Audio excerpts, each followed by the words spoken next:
Welcome to Nurture Small Business, Creating a Thriving Space, with your host, Denise Kagan. Denise is the president of DCA Virtual Business Support and has been a business owner for almost 20 years.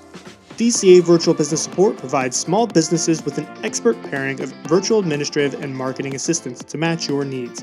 Learn more at dcavirtual.com. Monique Idemudia is a millennial businesswoman who has always loved entrepreneurship for the freedom it brings. In 2019, she decided to take action and execute her vision. She is the founder of Dragon Digital Marketing out of St. Petersburg, Florida.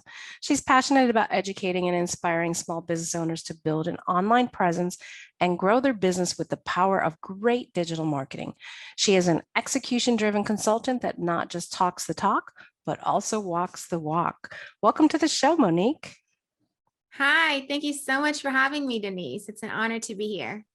And before we get started, so I noticed something very cool on your bio. It says you were an immigrant with a dream, and I'm assuming that dream was business ownership. But can you tell us where you came from? Yes, exactly. So I came from Germany, and yes, that dream was business ownership, was being an entrepreneur, and starting my own business, basically the American dream, right? Absolutely. Yeah. And you're fluent in multiple languages, aren't you? Yeah, so I grew up bilingual. German and English are both my first languages, and then I also learned some French. Yeah. Okay, perfect. Now, so a fun fact about you, I notice, is that you have an addiction to, well, a addiction with quote marks to, what was that? Do you? To coffee, yeah, I love coffee, especially Americanos, and iced Americanos. So I like both hot and iced coffee. Yeah, so that's my addiction. Yeah, no, I totally get it. I'm right there with you, girl. So I toned it down on the caffeine recently, so I drink a lot of decaf, but I do still love the taste so much that I like can't go without it. I get it. I get it. Yeah, I've had to tone it down too. But we're going to talk about small business branding today. And you have just a wealth of knowledge to share with us. So let's go ahead and dig in. So, if there's one thing you would like to tell business owners about branding for the small business, let's just start there. Yes. So the first thing that I always like to tell everybody is that the brand strategy is at the heart of your brand, and it's the most important thing because that's the foundation that you build everything else on. So your logo, your brand name, your colors, your fonts, your typography, all of that, it's nice, but that's not what makes the brand. It's still important. I'm not saying it's unimportant, but the strategy is really the most important thing about a brand. Okay. And I was going to ask you to clarify that. So you did actually jump into the answer I was going to ask right before I asked it. So what would go onto a strategy? Yes. So in the brand strategy, you have your unique value proposition or UVP, your unique selling proposition or USP. There's your brand personality, your mission, your vision, what you portray, what you want to do in the world, and everything that you stand for, just your core values. And yeah, that's at the heart of the brand strategy. And then how are you going to execute it? What's your plan of action? And what does your brand do that brings value to your customers and attracts fans to it, and how you're going to reach it? So can we possibly walk through an example? A manufacturer who sells a unique widget. Okay. It's something that's first to the market. So Right. how would you approach the strategy for that it was USP and UVP? Mhm. Okay, I Sure. got the acronyms right. Unique selling proposition and unique value proposition. Okay. How would you approach it from just, first of all, those two aspects? Right. So you look at the product, what is your product, and then what is your target market? And you just analyze your target market. Who are those people? Where do they hang out? What do they like? What do they dislike? What's their language? What words do they use? What do they identify with? And all of that. And then you take that, your brand has to embody that, and you explain, okay, this is what my product is. This is what it does. this is how my customers can use it and should use it. This is what value they're going to get from it if they buy it, if they have it, and if they do use it. And then you explain how it is different from competitor products. And this is what a unique selling proposition and a unique value proposition is all about. The keyword is unique here. So it has to be different. It has to stand out in some way. So that could be practically anything. That could be your background and your story or whatever it may be that makes it different from anything else in the market. And also make sure that that difference is meaningful to the customer. Make sure it's not easy to imitate. So things like 24/7 customer service or whatever it may be, that is, not super unique, and it's also very, very easy to imitate.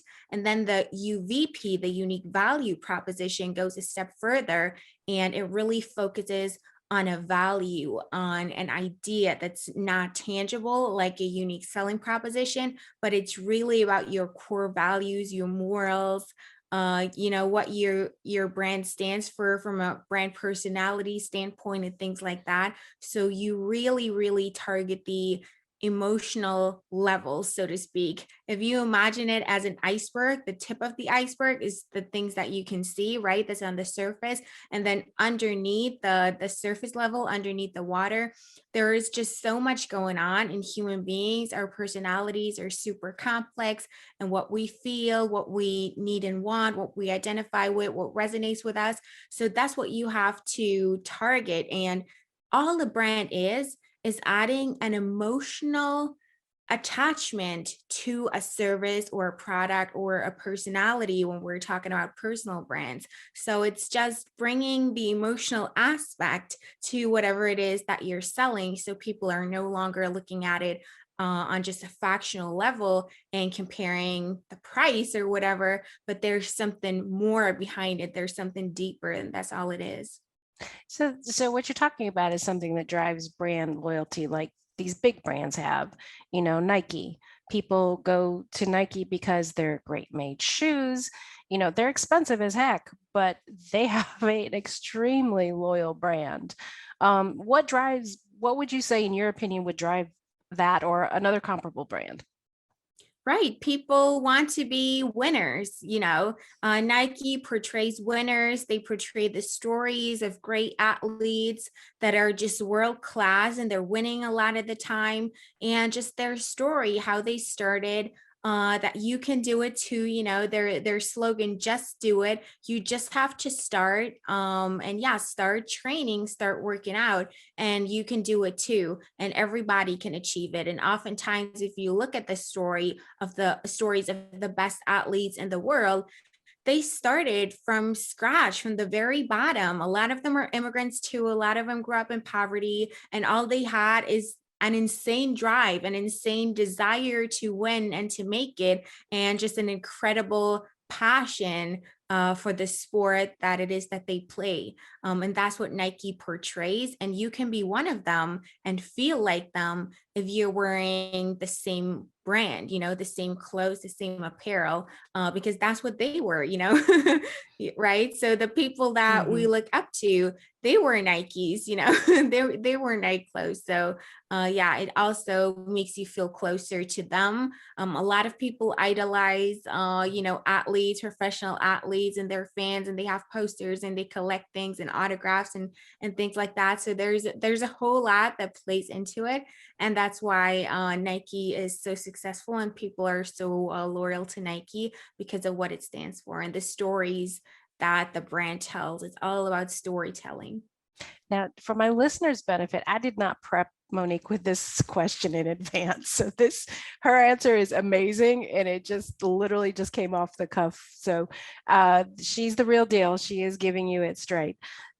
Let's talk about personas. So you've talked about the unique value proposition, the unique selling proposition. Let's talk about personas and how that fits into the branding for a small business. Yes. So your persona is a representation of your ideal buyer, your ideal customer, your target client.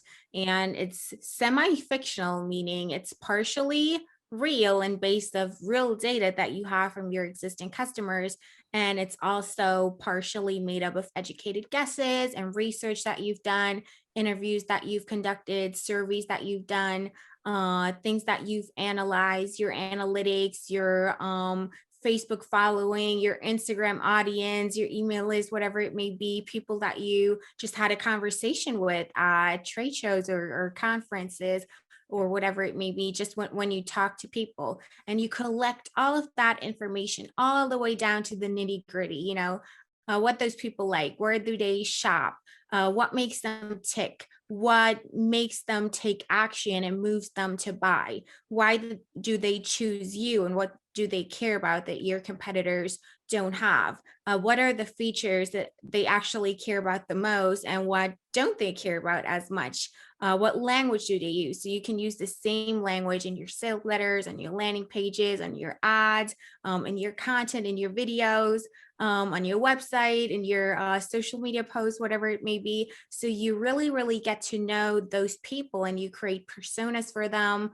They have a name, so you really, really personify your customers. So it's not, this abstract, oh, that's my ideal customer, but you really have to visualize it too. Assign a picture to it. You can find like a stock photo or create an avatar illustration, whatever it may be, that helps you to always remind yourself, hey, those people that I'm trying to reach and that I'm trying to let know that I even exist and that I'm out there and then that I have products and services to offer for them that help them out as a real person, because it's easy to, get confused with all the numbers that we see of page views and website visitors and likes and comments, followers, subscribers, whatever it may be. They're real people and they have needs, they have wants, they have hopes and dreams and fears and objections and pain points. And they're not alone. They are in a community. They're super closely connected to their spouse, for example, who can influence their buying decision a lot, or I don't know, their friends. Everything really can be so important. Their children, it matters. For example, if they're married or single, what education level they have, what social media platforms they like to spend time on, because that's where you should be, and you shouldn't be, on a social media platform that you like and that's why you're on there because you personally like it. You have to just be where your customer is, and that just helps you to approach everything in your business strategically in a strategic way, and obviously most of all in your marketing and sales. So I heard you mention analytics, and you talked about a lot of different places where we could get analytics. If a business owner wanted to look at the analytics themselves, and I'm probably not one of those people, where would they go to look? I mean, Google Analytics, but what would they look at actually? What do they need to go to? Yes, Google Analytics, look at your pages report, which are your most visited pages, and then look at people's behavior, look at the behavior flow. What are your most common landing pages? And then how do people hop from page to page? How long do they stay? Look at the time on page, look at the bounce rate of the page, how many people you lose. Look at it as like your funnel. You have your content pages, then you have calls to action there, then you funnel people through to a page. It's maybe like a landing page where you want to get an opt-in, you want to get them subscribed to your email newsletter, you offer them a freebie, a lead magnet, whatever it may be, so that you can contact them later, nurture them, and then eventually you'll have to sell. We're all in business, we have to sell at some point, and so on and so forth. So look at that. Make sure people actually follow the buyer's journey, the journey that you want them to take on your website. And then a lot of people use tools for their social media as well, so you can see how engaged your following is. Make sure to analyze what they have in common. Is there certain pages that a lot of people in your audience like and follow, and what content do they have, and what other influential people do they follow? Is there a bunch of groups that a lot of people in your target audience are members on? And then on Facebook in particular, there's a tool called the Audience Insights tool, where you can just put on your page and you get a lot of insights about your audience, and you'll find out crazy things. Like, for example, followers of your Facebook business page are 34 times more likely to like Oreo cookies than the average Facebook user. Things like that. Then you can pick that up in your copywriting and in your marketing and stuff like that. A lot of people share so many things about themselves on Facebook that Facebook has just so much data and so many insights that you might never have thought about yourself. So all of those tools you can use for your research. And then there's forums, Quora, Reddit. You can just Google things. And then, of course, you can just talk to people, pick up the phone and actually ask them a set of strategic interview questions and conduct buyer persona interviews. Okay, so for our DIY listeners, they need to go to Google Analytics pages and Facebook Insights. Now, I know as many DIY business owners as ones who are like, nope, I don't even want to touch this. So is this something that you help people with, consolidating this data and then creating a buyer journey? Yes, exactly. Yeah, that's our specialty, the specialty of my agency, Dragon Digital Marketing. Everything evolves around a buyer persona. If you really understand a target market and the buyers and the business and everything that it stands for, you can do great marketing and amazing campaigns for any business because you truly understand it. And that's what's so important. And I think that's the secret, or maybe not so secret, to success. And you can be really, really data driven. You no longer have to make decisions out of a gut feeling, and you'll see a positive ROI if you approach your marketing in a strategic way like that. So we definitely do buyer persona research too. Yeah, my advisor is always saying data, data, data. Yes. So I like that. What else would you like to add for our listeners today? Yeah, just keep that in mind. Be mindful of it. You cannot get a brand from a graphic designer. If you get a logo designer, whatever, that's not your branding.